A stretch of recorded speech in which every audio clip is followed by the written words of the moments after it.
small group was anything like the one I was in. Um, pretty pretty intense times, everybody. Um, so we have Matt Lowe. Uh, some years ago, Matt's approaching his mid 30s, but when he was in his mid to late 20s, I asked him to be my mentor. Uh, I needed to stuff I needed to learn and I needed to be connected. I didn't want to calcify. Um, so if I come across as calcified to you, you can blame Matt Lowe. Um, but I really appreciate his presence in my family's life and in our life together. Sometimes Matt comes on our Wednesday night Zooms, and when he does, somebody invariably remarks, Matt, that was brilliant. Are you famous or what? Um, yeah, so we're blessed to have him. Among things that have informed Matt's perspective are his BA in Black Studies and History and an MA in Urban Studies and a deep love for the city of Oakland. His sister is his number one fan, and it's mutual. Matt is blind and has come to see the intersection of racism and ableism in a way that moves us to live a more engaged and restorative way. Matt often says he walks by faith and not by sight. And so we're glad to hear from Matt. The last time we heard from Matt, he was not married. So let's see if we can discern the difference uh, in in Matt Lowe's voice and smile. All right. Well, this is Married Matt. Hey, what's up, everybody? I got a little more chipper voice, you know? I'm just kidding. No, it's great to be with you. Thanks for that welcoming, David. Um, yeah, married life is great. But yeah, last time I also was here with you, I was talking out of Luke 7, I believe, talking about how the way of discipleship is disability. So, gonna be stepping away from that theme a little bit. Actually, I think I'm gonna keep with that, but it's gonna be kind of a very introductory part to that idea. So, stick with that because we got a little bit of a Christmas message also. New Jesus entering this world kind of idea. But mainly, I want to speak to you kind of what I've been learning in life and been dwelling on as I've been going to, many of you know, I've started going to school to become a therapist. And in that process, there's a lot of conversations that happen of what is mental health? How do we care for one another? What is the foundations of like our human psyche? All those kinds of big questions. But there's some themes that I have been noticing popping up as of late. And maybe they aren't themes that have popped up previously, but there are things that have kind of stuck out to me and I've been making some connections with. And one of them is around the idea of safety and security. Safety and security. And one of those is one of the main ideas around that is that one cannot learn if they do not feel emotionally safe, which was a really, it seems quite simple, but it was kind of groundbreaking to me when I learned that. That just like hit me like a bolt of lightning in understanding my own trauma and things that I've had blocks around, and then also thinking about society and who has been stuck in particular ways, or maybe not been able to think critically, or who has, quote, been miseducated or uneducated in this world. And I was like, and I come from a trauma-centered perspective, and I was like, oh, there is an unsafeness, an insecurity taking place, and an insecurity that's taking place by a bigger power. And so I was like, that really shook me. And so I want to speak from that theme today. Hopefully, you all can kind of pick up on the Christmas message in this. We're going to do maybe a little bit of a compare and contrast. We're going to go back in history a little bit. Um, let's see. Let me pull up my notes here. Um, there we go. So yeah, we're gonna go back in time with a little bit of a history lesson of somebody, a historical figure, and this person was a rich man. He really cared about his reputation in society. He worshipped elitism and a status. Expectation of exploitation was normal for this person. That's kind of the world that they grew up in. The expectation was that you were to use others for your own pursuit of power. Uh, his family legacy, he was generationally forced to convert to a religion, and as he grew up, he kind of culturally followed that religion, but really didn't. He just tried to do it because that was what was societally expected. He it was all about what was convenient to him and how he could use it to, build up his reputation. He used his family's reputation to build his own powers and his own network and wealth. He held power over the local people in his towns and exploited them. And he exploited them with, extreme taxes, and he actually got rid of a particular population because they were seen as unwanted. So he participated or was the leader of erasure, elimination, and you could say genocide if we wanted to use that word. Um, let's see. He was in this time, and of course with the genocide and erasure, he actually gained this reputation of being brutal by other leaders. And so leaders that were also of a similar stature, but he was seen as brutal, and which was just kind of that they didn't really respect his brutalness. And so he held grudges over people, and he exacted revenge when he got to his place of power. He did this with his own family too. He married. He was already married, but then married another wife um, to move into a greater political position, and then exiled his previous wife and son. Um, his he this cultural aspect of his religion and his faith was questioned by many of the local people. It didn't match the people that observed the faith and religion, so it was always in question. And he had secret police that monitored what people thought about him. He went on, had them do particular missions to see how the thoughts towards him were, and and to monitor people, to monitor the populace and make sure that they couldn't protest against him. And if there was a protest, he had people removed with force. He had a personal police team, bodyguards, if you will, of thousands. He tried to mirror the greatest powers of its time. Um, he said he was a leader, a massive builder of majestic buildings. So he really wanted to be seen as like this innovator. And he claimed he was just a great builder and innovator. But he taxed the people for his own reputation and to live lavishly and to build these um, big things, if you will. And many of these things were fortresses because he was scared of insurrection. He had monopolies over many of the textiles and everyday materials that were used by the people. Uh, I'm not sure if you're kind of picking up on some of the things. Maybe if you have some historical knowledge, you were kind of maybe picking up on who this is, but maybe you're also picking up on who this could be currently. Maybe I wasn't talking as historically as we wanted. It was King Herod, to be specific for y'all, which was the famous king that was around when Jesus was born, or just before Jesus was born.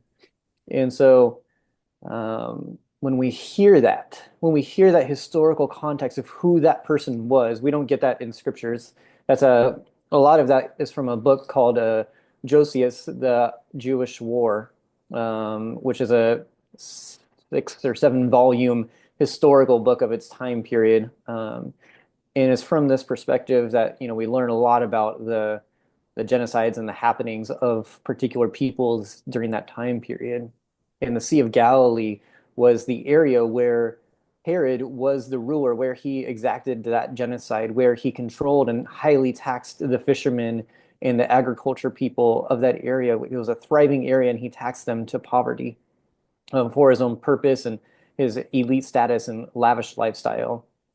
And he had the secret police monitoring people that were organizing against him. And he had his bodyguards to make sure that he could not be touched.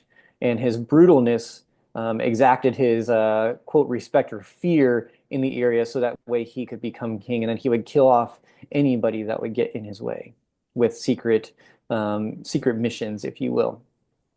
Um, and so we understand Herod in a very different light. This idea that he was like he claimed he was a great builder and innovator of his time, and so he wanted to have the build up Jerusalem to be or Judea to be the focal point. And he wasn't really Jewish. He was Arab. His family legacy is Arab. He was an Edomite, which was east of Jerusalem in what we call Syria today. And so in that time period, Judea took over Edomites, and they became Jewish, and he followed culturally Jewish. But when he became king, it really wasn't all that much true that he actually built a lot of pagan oriented buildings and ritual centers, and obviously great paid a great attention to the ordinance of the Roman Empire. But we're here talking about Herod and what that means for us today in safety and security, because in each of these situations, he's running this world and pushing people to their dire limits of poverty and genocide and exploitation and um, separating communities and dividing people and killing off particular groups of people for his own purpose and his own rise to power, if you will. And so we're going to use this in contrast to John the Baptist now. So John the Baptist, as many of you know, um, was a wilderness man, and that had a very particular connotation. Think of John the Baptist as maybe the wilderness people, not so much as like hippies. I know that's kind of what we would think of, but as organizers. They were people of the third way. They were alternative status quo breakers. They were people that were not getting caught up in the town, so that way they weren't able to get caught by the quote police. And so they were people that lived on the edge to organize. And John the Baptist, he was doing rituals of baptism. That's what he was, and he was washing people, making them anew. And if you think of baptism, the ritual, it was before Christianity. It's not just a Christian thing. And it was to mark when somebody had birthed a new life, had been kind of washed clean by the old ways of doing things, and had entered into this community, if you will, this um, the way, the truth, and the light, if you will, And so John the Baptist was living this alternative life. And it is very interesting as thinking of John the Baptist and what he was doing, and the phrase that John the Baptist says around about Jesus, that there will be one that comes greater than I, and he will do greater things than I did. And I think about that phrase and what that meant. So Jesus is walking in the legacy of John the Baptist. So this legacy of being a wilderness person, being a healer, great getting people, organizing people. I would say John the Baptist was a organizer. He was um, uh, a maybe a Mahatma Gandhi of his time, a Nelson Mandela of his time, a Martin Luther King of his time. And so think of somebody of that stature organizing communities outside of power, outside of the limits of power, and saying that there is somebody greater coming. And so that can be scary. That's an intimidation to the status quo, to the systems of power. And it was when I was thinking about John the Baptist and Jesus, I had to think about John's parents. And so I went back and I I read this most of this context that I was drawing from today was in Matthew 2, and but I was like, oh, there's something a little more that I need to know. And so I went to Luke and I read the part about Zechariah and Elizabeth and how Elizabeth wasn't able to birth a child for many years. She was seen as in to be in her old age. And when Gabriel visited Zechariah, the angel Gabriel visited Zechariah and said that you will birth a child. Um, the Zechariah was turned to be deaf.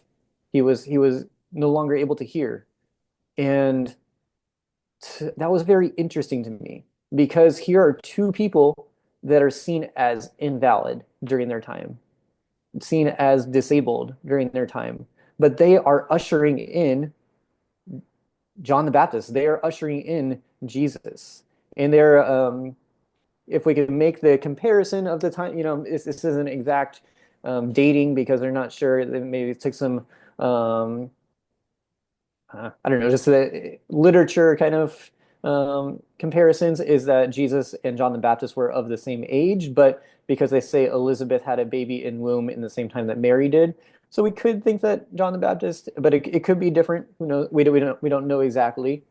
Um, but to think about how John the Baptist is ushering in from an understanding of disability of his parents, of a deaf dad and a woman that was seen as infertile, as invalid in this society. And the reason that got me thinking about that, and it really um, this led to Jesus and his perspective was later on, Jesus would be asked by his disciples, who sinned, his mother or his father? And this was about somebody that had leprosy or had a shrinking hand, or it was about the person that was blind. And so there's this idea in Jewish culture about your legacy, about who comes before you and how it gets passed, and what we would now call, I guess, generational trauma. But in that time, it was ritualistic. It was about sin. Who sinned, his mother or his father? And I imagine people asking John the Baptist this: Who sinned, your mother, or like about his parents? Like, why did they end up the way they did? And that something good can come out of people that were seen as invalid.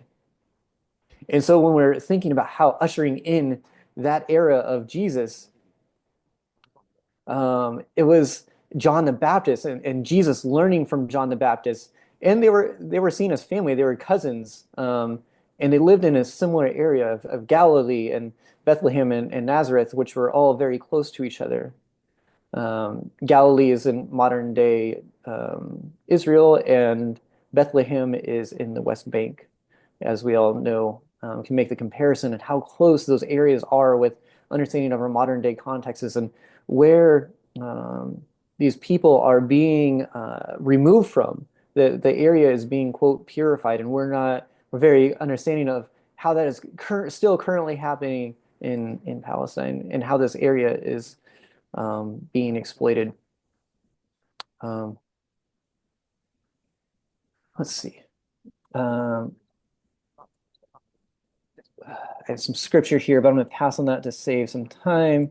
It was the Matthew 2 about, let's see, sorry, it's hard for me to read scripture at the same time. It was just about the prophecy of Jesus becoming a ruler and Herod being scared of Jesus becoming ruler, and sending out his teams to go find Herod. But the uh, Magi's didn't listen to Herod because they met with him before, and how they left because the Magi's came from the east. They knew about Herod because Herod's family also was from the east.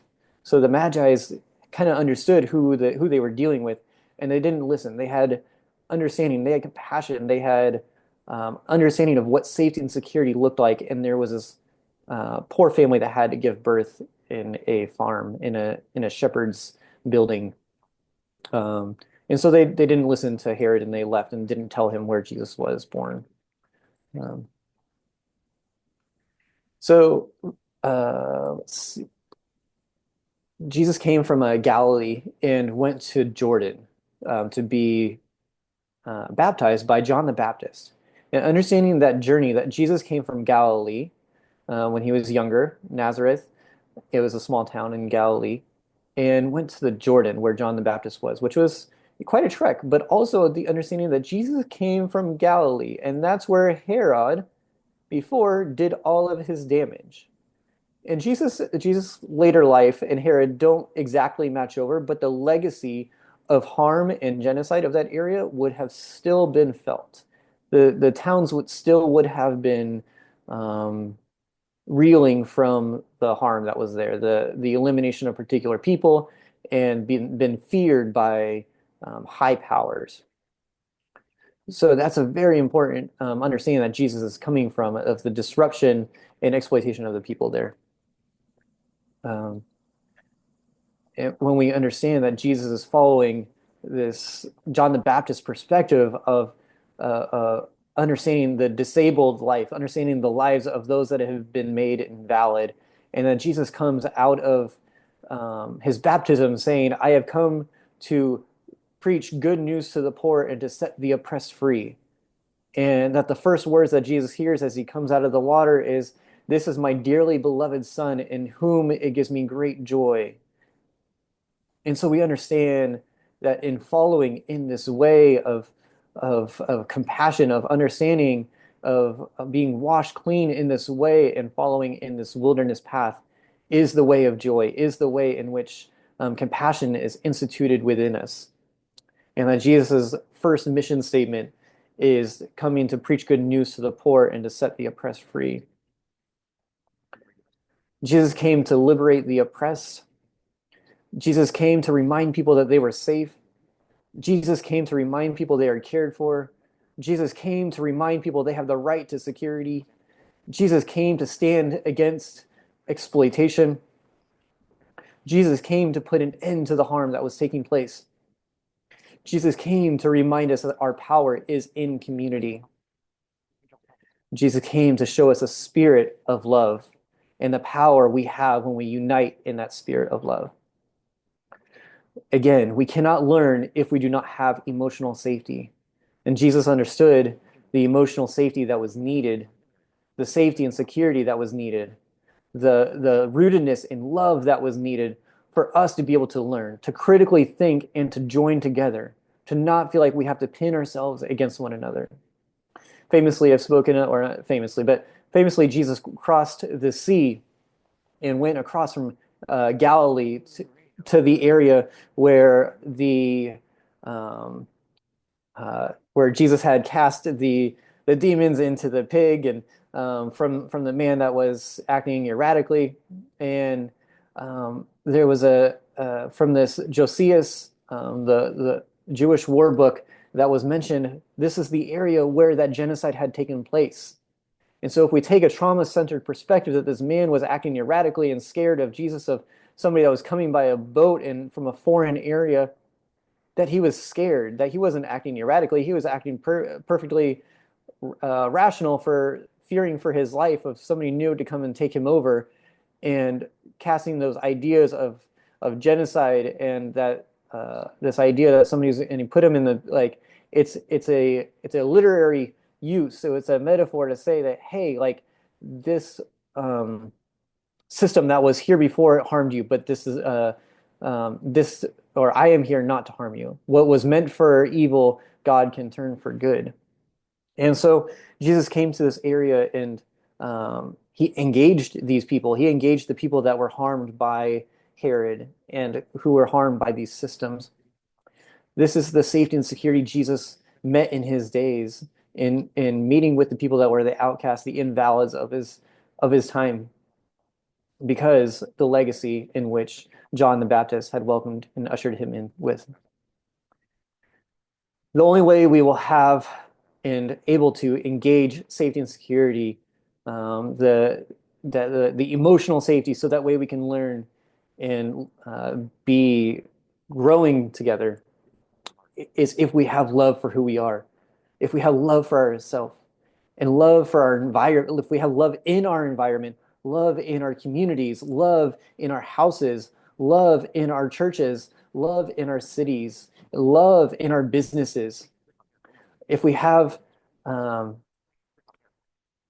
safety and security, if we have love and care, if we have organizing and community support, if we have joy and love expressed fully, if we have people that are not oppressed and exploited, and if we have the love of God that can be shared with one another, that the Spirit is not held back, and that we can join together in what God has meant for us. And so, in that, we then can find emotional safety and we can learn what it means to be whole again. And that is what I have for y'all today. That safety and security is um, the focus, that community involvement is the way to solve it. And that's what Jesus walked and preached. Well, thank you, Matt. I appreciate all that you brought us this morning. I'm moving to another room. Um, just give me a second to get over here. Okay. Hi, Sally. You ready? Oh, yeah. Oh, Matt, I'll just say what a beautiful Christmas message. Um, I loved it all. And when you spoke about safety and security. And I think looking at just sensing the times that we are in right now, um, especially with our new leader coming in, we wonder how are things going to be? Am I going to? I don't feel safe now, but is that going to be the big question when things change? Um, and when you were speaking of Herod, and it reminded me of even today, the CIA, the FBI, special forces, our police department, how they become so military, and that we are being taxed, city, state, and federal. I mean, I wonder so many times about that. I said everything that I buy, everything that I eat, every time I get gas, I'm being taxed, and then I still at the end of the year can have to continue to pay a federal income tax. And I'm thinking, what's all this about? It's like they're double dipping. It seems like to me anyway. But it's when you think about history. When I think about history, I just think that there's really, is it Proverbs that says, or Solomon, that there's nothing new under the sun, and that all these things that we have seen have been, and they just kind of roll over and happen again. But I was just so blessed by your message this morning, and when you spoke of John the Baptist, what he has done with genocide and oppressing people, the people of God. There's nothing new. It was always there, and it will be again. But we have to find a place of safety and security, and that's where I think I'm done now, Sally. So you take it away. Well, I'm not a very long-winded person usually, but I'm not going to be today either. It was a very uplifting message for me. I'm listening to your description of this person. I'm like, is he talking about Hitler? All of these things are probably true. And they say, oh no, he's going a little further back than that. But the analogy stands for all of these, to these people and for our times and what we're going through. And I'm just really encouraged by the message, because you remember that God can use a rock to get what he wants, to further what he wants to do, much less weak people who we see as weak or disabled or whatever, not quite up to the standards that we would think. But God is amazing, and I am just really encouraged by the message. So let's hear from somebody else now. I'll just say a quick second to Diane's point that the idea of matching it to our current times and safety and security is the contrast I was making when I was in my classes and understanding like where all the safety and security talk and what that means for our political organizing. And I was thinking of a particular political party that has used safety and security, well, actually has exploited safety and security and has used fear as an organizing point for their messaging, and how they've actually done a really good job at organizing around safety and security and speaking to people's perceived needs, out of that fear place. But they did a good job at that, and um, how we can maybe do a better job at speaking to people's safety and security. That is something that we need to address more. Yeah, so that was kind of motivation behind it. Bonnie, go ahead, Bonnie. Thank you, Matt. There we go. Okay. I was just going to say about Matt's talk, and thank you very much. The answer is, or part of the answer is organizing and such, and but I'm one who am afraid to speak up too much in the public and whatnot because I'm afraid I'll be shot or be injured in some way, only because we are the minority and we can be seen, and that is partly my fear. But part of me does want to organize and speak up, but that is a real issue for me. This fear of being cut down because of the chair and because I can physically be seen. So that's where I'm at. I just wanted to share that. Thank you. That fear is very valid, and I think what I would see in the way Jesus moved in the world, he rolled with people. He had a group that he went places with, and that his safety and security was on his for mind because of the secret police force. He talked in code with the Sadducees and Pharisees, the religious leaders of his time. He talked to them in code about Herod because he was fearing for his life. And if he said a particular thing in a particular way, that could be used against him. And he wasn't sure who was listening at each moment. And so, yeah, we do need to be careful for one another and have conflict mediation teams. We need to have safety teams in our organizing and when we move. And so to be mindful of when we speak up, how we speak up, but also that the affirmation of like, do not have fear. God is with you. Okay. Okay. Thank you.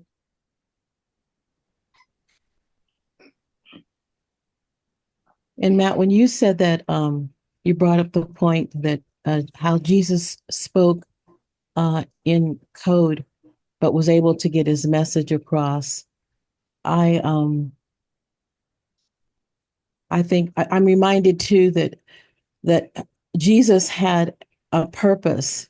He had a mandate from heaven, why he was here and what he was to do, and that because of who I'll say that he was working for, that even though he moved among the people and he was not hiding out, his life was never touched until it was the appointed time. And I think for us too, that we're going to have to know that we're in God's will and that we will move and we will do what we're supposed to do, and know that we will have his protection until that protection is lifted and our time on earth is done.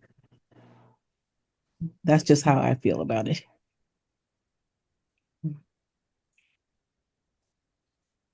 Anybody else got some points? Questions? Well, I just wanted to say thank you for speaking to the safety and security of this world. And Diane, that was beautiful what you said there about knowing. And I think that's something that I'm thinking that many Black people have had to have that, knowing that nothing is going to happen to me, because in order to stand out like that, like Bonnie's saying, in order to stand out, holding signs and walking among people like that, you have to know that there's something greater, because you definitely don't have safety and security in that. And pushing on, the issues that they had to, like, uh people can just reach a limit where it's just so much, it's too much. And you made a statement, Matt, where you said one cannot learn if they don't feel emotionally safe. And Mhm. I think of how much has been missed, how much has been missed just having to live in situations where you don't feel secure, you don't feel safe. Yeah. You don't know if you walk into this, how you'll be treated. You don't know if you walk into that classroom Yeah. and how insecure you'll feel, or anxious, or all of those things, and how people with mental health issues, how unsafe and insecure that they Yeah. feel when they're out in the community, especially with uh, police officers, and a lot of people just not understanding any of that at all, what's happening. So I don't know if you could speak to that some. Yeah, I mean, just I was just, let's see, we're 2024. So 2017 to 2019, we were all in our community organizing around and creating the system Alerta, which, providing support for and alerts for people documented in our community that were trying to seek safety and security, that were trying to be supported by other community members, whether it was with rides or jobs or food or schooling, and just creating resources for them where they knew they could be safe, whether it was at churches or schools or hospitals, because the fear level was so high that the removal, the getting rid of if you will, the heroic actions um, of genocide and erasure was very prevalent in our community, and it's still prevalent now, and it has not gone away. And it's becoming a much greater threat even now. And even for myself, as somebody with a disability, hearing our incoming president being quoted saying about people with disabilities that what his thoughts were, he's like, oh, just get rid of them, just let them die. And he was Mhm. quoted in some tell-all book, um, and uh, I think about that, and I think about, yeah, how would his actions be towards those that are hurting in our society that do not have safety and security? And his idea is to just get rid of them, to let them Mhm. die. Yeah. And it's not about safety and security. Safety and security is just an organizing tool to manipulate people for his own purpose. And so, um, yeah, we need to have community safety teams to watch out for each other. I was originally thinking about the inspiration of um, Valerie Carr, who famously in 2019 did the Night Watch speech of asking us, "Are we in the womb or are we in the tomb?" Or she reversed it. She said, "Are we in the tomb or are we in the womb?" Essentially saying, is something dying or is actually something birthing? And so that maybe the time now is to practice our birthing skills and um, be doing some farming and doing some agriculture, doing some relationship building, doing some of that, maybe not the most quote sexy work out there, but doing the essential work of building our stronger foundations with one another, our greater connections with one another. So because times will become Mhm. trot soon, or throt. I don't know. Throt. Yeah, there we go. That's what I was thinking of. Ana Rosa? Oh, okay. Ana Rosa had her hand up. Yeah, hi everybody. 2 days ago, there was footage released of a man named Robert Brooks. He was on a gurney in Marcy Correctional Facility, and the prison guards beat him to death. And a lot of people are not talking about this, and I'm not sure why it's not getting more attention. Maybe because he was in prison and people seem to think of people in prison in a different way, not recognizing that they're equal level of humans as the rest of us are.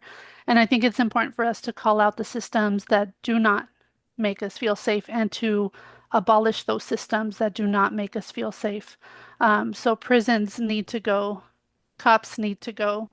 It's not, I mean, I'm sure maybe some white people feel safer when they see cops, but I don't. I instantly feel less safe. And I know when I was running for office, we actually had to institute a system where different community members would follow me home at the end of the day to make sure that I got home safely. And because of that, I knew I would be okay, because there was one time that a cop did stop me, but luckily the community member stopped right behind me and filmed the whole thing so that he couldn't do anything too crazy. But I think we cannot be shy about abolition. It needs to be front and center in all of what we talk about. We need to stop the war machine. And clearly, the two-party system that we have has got to go because we see where it has landed us. Um, and I would just say that fight, flight, or freeze is real. And so if we're constantly in that stage, yeah, how are you going to learn? But that is, a lot of us, like a lot of us, unfortunately, have been in survival mode for way too long because there is no way for us to go from surviving to thriving and in the current system that we have. And so how can we change the system so that we can not just survive, but actually thrive? Thank Well, you. sounds like Ana Rosa is talking about the end of empire, that we are dismantling the empire. We have Ernie, and then we're running a little bit long today, so uh, we'll we'll go with Ernie, and then we'll stop there. Thank you, Matt. I love listening to you about little things and big things, but wonderful. And you touch so many areas. In my chat today, not my chat, but my meeting room, I was with David, and the first thing that occurred to me with something was how safe I feel coming on Jesus Collective. I don't participate a lot, and but I do know I can come here and feel safe, and it's okay because I need that in my life right now. And real quick, David, the reason I didn't have a video on was it said the host won't let you. So You okay? So you're busting me now? okay, well, I just want you to know I know you like our video on.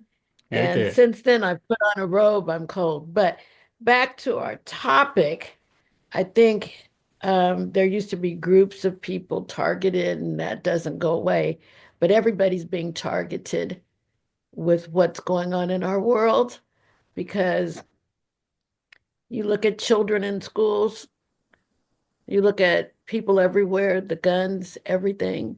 And so we're all getting the opportunity to feel unsafe, whether Yeah. it's religiously, whether it's racial, and others, other situations. And when we're all starting to feel the same thing, I think sometimes it can support us becoming more of a community in different ways to help each other because our emotions are real, our spiritual connections are real. And if we all don't get to tell our story, we do know what many people's story is. It's just a different story, Mhm. but it's as deep as the one sitting next to you, or the one that's gone before you, or the one that's coming after you. Thank you, Matt. Thank you, Ernie. Yeah, thank you, Ernie. And I'll just say that Matt, the reason, I mean, the reason I was going to emphasize at the beginning and didn't go that way with the music, self-talk. We need to. One of the things that blesses me about you is your confidence. You speak from a place of disability, but shamelessly and boldly. And it makes me think of when W.E.D. Du Bois was being complimented for earning his PhD from Harvard, being the first African American to do that. And he said, "The honor, I assure you, is Harvard's." We need to know who we are. You know, we don't need to rely on the system to tell us who we are. We need to know who we are. And so I'm going to stop there and let Roy come on. And come on, folks, know who you are. Preach. Amen.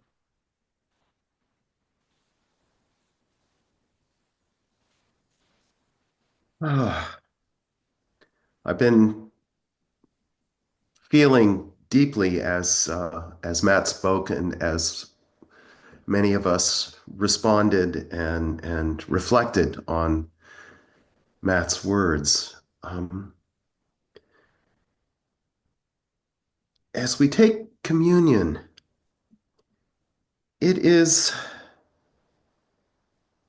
a celebration of brokenness,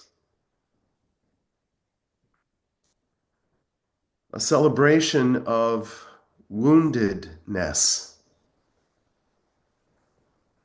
a reminder that God chooses to come to us in precisely a way that we do not expect and does not fit into the paradigm of Herod or Trump, but instead shows us that coming from a place of love and giving and self-sacrifice is where redemption happens. And so on the night when Jesus was betrayed, he took the bread and he broke it and said, "This bread is my body broken, broken for you." And he did not run from that. Take the bread and eat.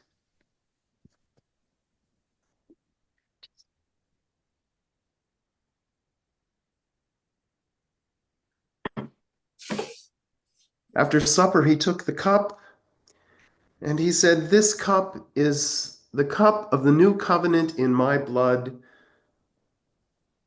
poured out for you."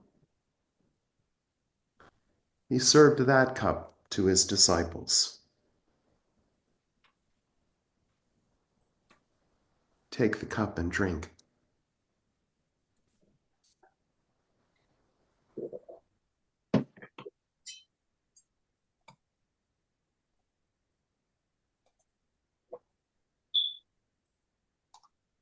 Let's pray. Our God, more often than we would like, we are broken.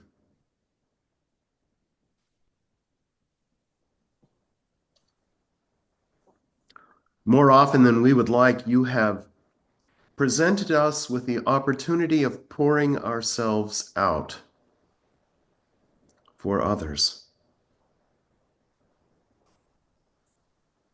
Continue to give us courage. Continue to inspire us, to fill us with spirit that we may be and do what you yearn for us and from us.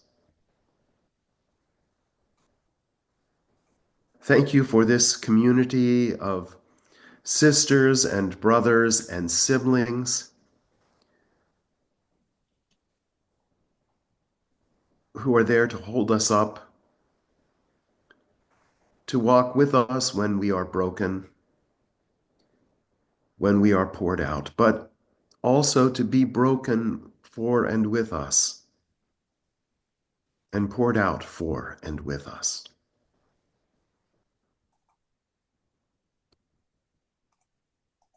As we face a future that is not as clear as we would like, and filled with far too many opportunities to be broken and poured out, let us realize that above all else, we live and move and have our being in your arms of love. We thank you in the strong name of Jesus. Amen. Thank you, Roy, especially since thank you for leading us, even though you're not feeling your best. Mm.